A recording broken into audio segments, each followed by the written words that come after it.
नमस्कार, जोजोलोपा अनि शुभ बिहानी।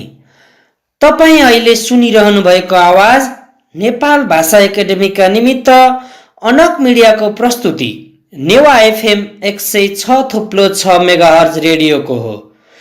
कीर्तिपुर नगरपालिकाद्वारा सञ्चालित यो रेडियो शिक्षा कार्यक्रम हरेक हप्ताको मङ्गलबार बिहान ठिक 8:30 बजे प्रसारण हुँदै आएको छ। तपाईहरूले यो कार्यक्रम रेडियोमा नेवा एफएम 106.6 मेगाहर्ज मार्फत हाम्रो पात्रो मोबाइल एप्लिकेसनमा रेडियोबाट नेवा एफएम सर्च गरेर वा इन्टरनेटमा www.newafm.com.np मार्फत संसारका जुनसुकै कुनामा बसेर पनि सुन्न सक्नुहुनेछ।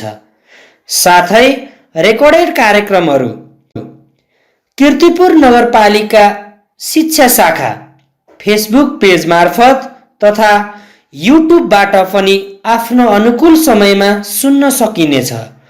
भाइ बहिनीहरू, आज पनि म कक्षा 9 को अनिवार्य गणित कम्पलसरी म्याथमेटिक्सको बारेमा छलफल गर्न बालकुमारी माध्यमिक विद्यालय कीर्तिपुर 5 को गणित शिक्षक राजेन्द्र पौडेल उपस्थित भइसकेको छु र अबको 30 मिनेट म तपाईहरुसँगै रहनेछु।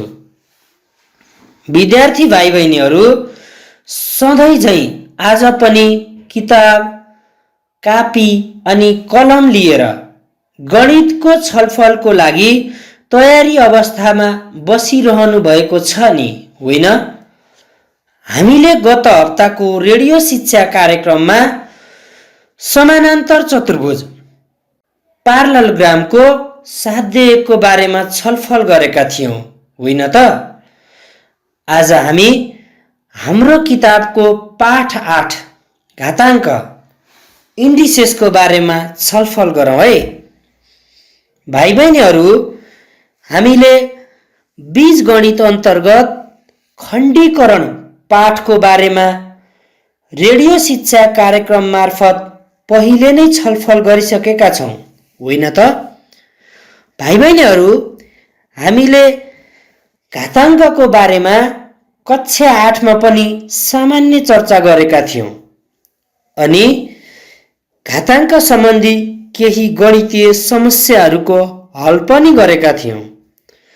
आज हामी घाताङ्कका भिन्न, दशमलव अनि द्विपदीय र त्रिपदीय पदहरूको समाधान गर्नेछौँ। भाइ बहिनीहरू, घाताङ्कको समस्याहरू समाधान गर्नु अघि केही घाताङ्क सम्बन्धी सूत्रहरूको चर्चा गरौँ। जस्तै a⁻0 = 1, त्यस्तै x⁻0 = 1 अनि 5⁻0 = 1, अर्थात् कुनै पनि संख्याको पावर 0 भएमा त्यसको मान 1 हुने रहेछ। त्यस्तै a⁻m into a⁻n = a⁻m+n, अर्थात् आधार उही भएमा 2 वा 2 भन्दा धेरै संख्याहरू गुणन गर्दा पावर अर्थात् घाताङ्क जोडिने रहेछ। अनि a⁻m divide by a⁻n = a⁻m-n, आधार एउटै भएमा भाग गर्दा पावर घट्ने रहेछ। त्यसैगरी a⁻m bracket n = a⁻m(n) = a⁻n bracket m। यसको अर्थ कुनै पनि संख्याको पावरमा थप पावर राख्दा पावरहरू गुणन हुने रहेछन्। आवश्यकता अनुसार पावरहरू बाहिर वा भित्र साट्न सकिने रहेछ। जस्तै 2 to the power 3 whole bracket 4 लाई 2 to the power 4 whole bracket 3 लेख्न सकिने रहेछ। त्यति मात्र नभई 2 to the power 3 into 4 equal to 2 to the power 12 लेख्न पनि सकिने रहेछ। त्यस्तै a upon b whole power m equal to a to the power m upon b to the power m हुन्छ।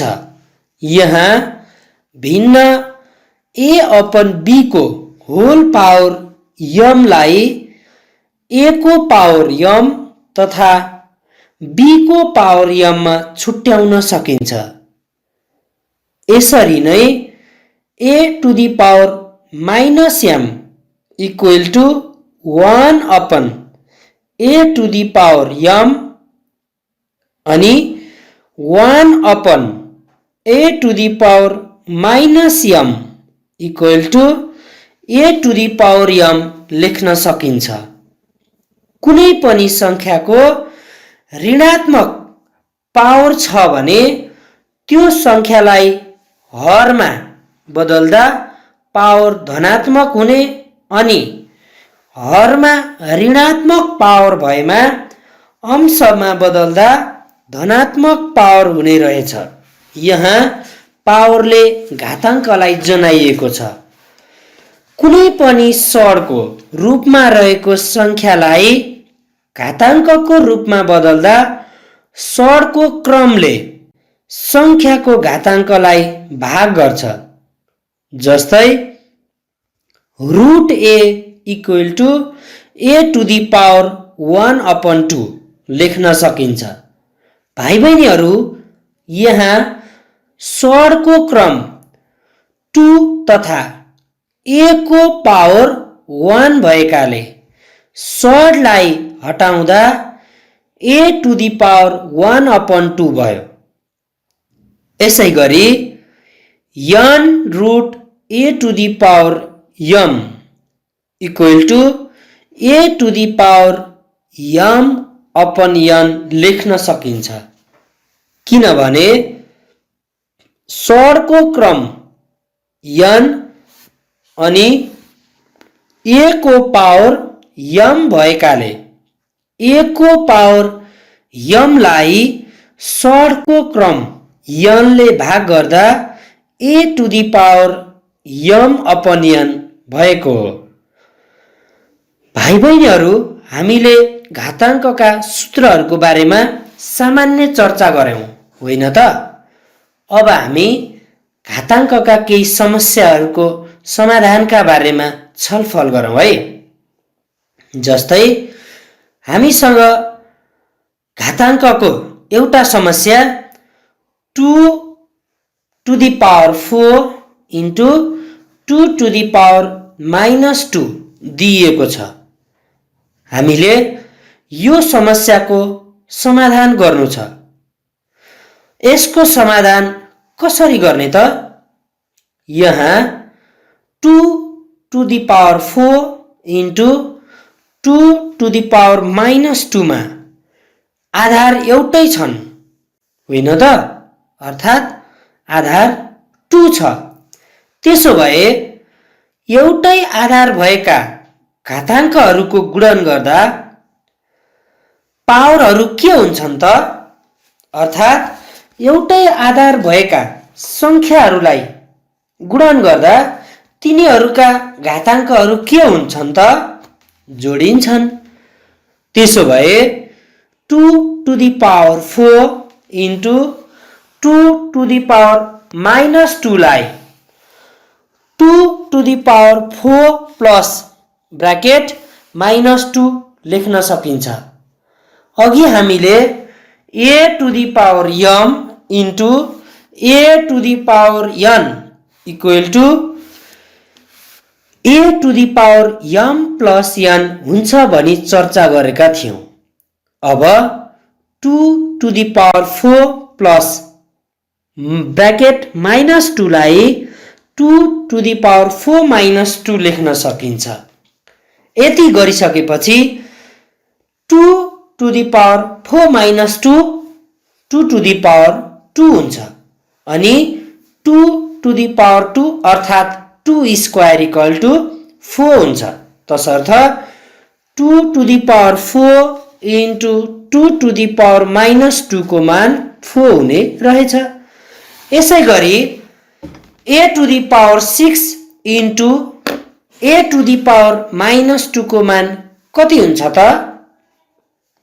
अघिको जस्तै गरी एउटै आधार भएकाले यसमा पनि गुणन भएकाले पावरहरू जोड्नुहोस् अर्थात a to the power 6 plus bracket -2 equal to a to the power 6 minus 2 equal to a to the power 4 होइन त? यसै गरी x to the power a upon x to the power b whole bracket a plus b लाई सरल गर्दा कति हुन्छ होला? यहाँ दिएको बीजीय अभिव्यञ्जकको अंश र हरलाई तुलना गर्दा एउटै आधार छन् अर्थात अंशमा x to the power a र हरमा x to the power b भएकाले एउटै आधारका संख्याहरूलाई भाग गर्दा घाताङ्कहरू के हुन्छन् त? घट्छन्। त्यसैले x to the power a upon x to the power b लाई x to the power a minus b लेख्न सकिने रहेछ।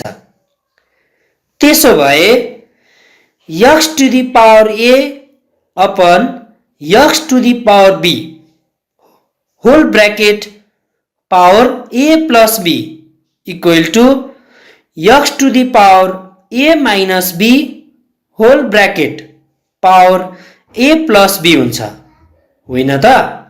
अब x को पावर a minus b र a plus b लाई गुणन गर्नुहोस् त। x to the power a square minus b square आयो किनभने a plus b into a minus b equal to a square minus b square हुन्छ होइन त? यसरी x to the power a upon x to the power b whole bracket power a plus b लाई सरल गर्दा x to the power a square minus b square हुने रहेछ। भाइ बहिनीहरू यसरी नै हामीले root 81 x square y square लाई सरल गर्दा कति हुन्छ त?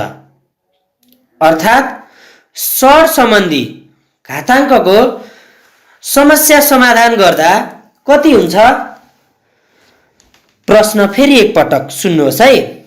Under root 81 x square y square यो बीजीय अभिव्यञ्जक सडको रूपमा आएकाले हामीले सर्वप्रथम सडबाट घाताङ्कको रूपमा व्यक्त गरौं अर्थात सडलाई घाताङ्कमा बदलौं।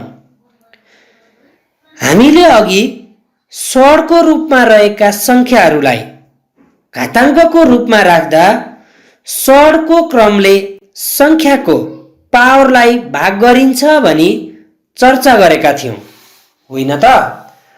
त्यसो भए root 81 x square y square मा सडको क्रम अर्थात अर्डर अफ सड 2 भएकाले root 81 x square y square equal to 81 x square y square whole bracket power 1 upon 2 लेख्न सकिन्छ किनकि 81 x square y square को होल पावर 1 भएकाले सडको अर्डर 2 ले भाग गर्दा 81 x square y square को होल पावर 1/2 भएको हो। अब 81 x square y square लाई वर्ग अर्थात स्क्वायर बनाऊ। त्यसैले 81 इक्वल टु 9 into 9 हुने भएकाले 81 इक्वल टु 9 स्क्वायर लेख्न सकिन्छ। त्यसो भए 81 x square y square equal to 9xy whole square लेख्न मिल्छ कि मिल्दैन? पक्कै पनि मिल्छ। त्यसैले 81 x square y square whole power 1/2 equal to 9xy whole square into 1/2 हुने रहेछ। अब हिसाब गर्नुहोस् त कति आउँछ? 9xy। भाइ बहिनीहरू, हामीले घाताङ्कको सूत्र लगाएर अरु थुप्रै हिसाबहरू पनि गर्न सक्छौं। जस्तै a to the power x upon a to the power y whole bracket x square plus xy plus y square। यस्तो घाताङ्कको समस्या समाधान गर्नको लागि अघिको जस्तै गरी एउटै आधारमा संख्याहरूको भाग गर्दा पावरहरू घट्ने भएकाले a to the power x minus y whole bracket x square plus xy plus y square लेख्न मिल्छ, होइन त? अनि हामीले a cube minus b cube को सूत्र पनि खण्डीकरण पाठमा पढिसकेका छौं। त्यसो भए a cube minus b cube को सूत्र के हुन्छ त? a minus b a square plus ab plus b square.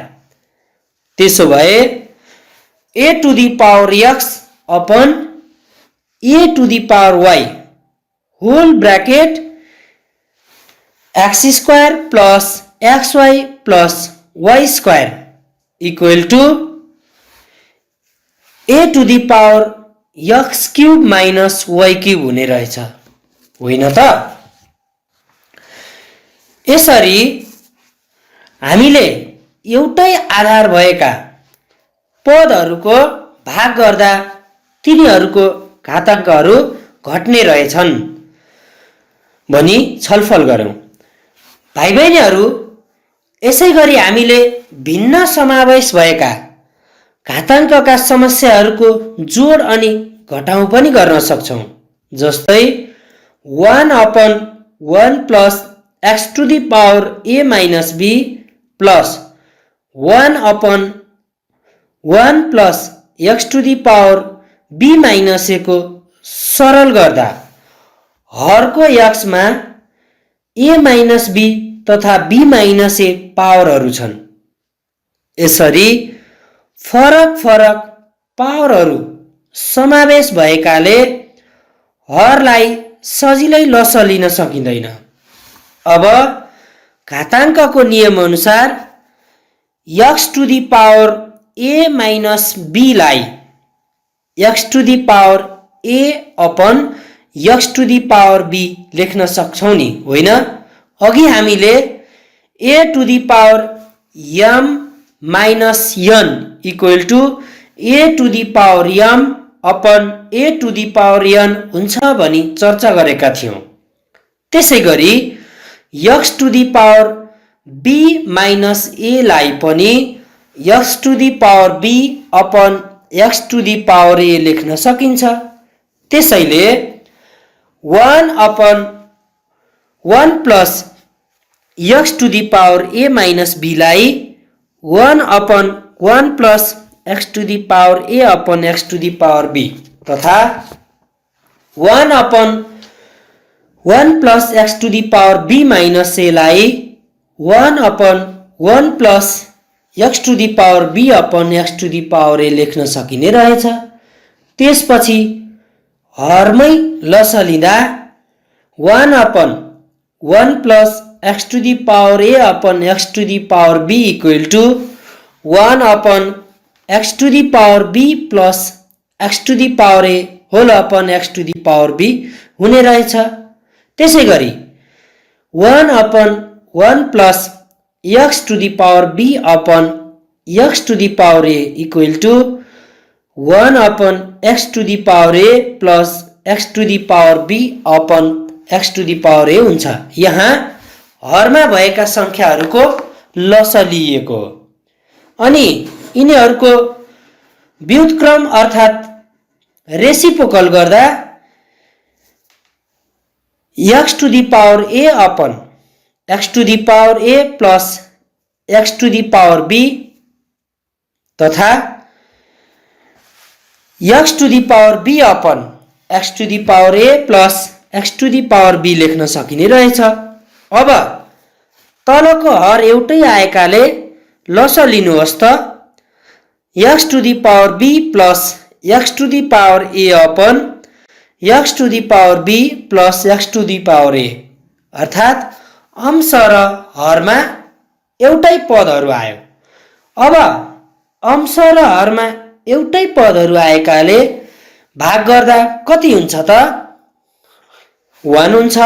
तसर्थ 1 upon 1 plus x to the power a minus b plus 1 upon 1 plus x to the power b minus a equal to 1 हुने रहेछ।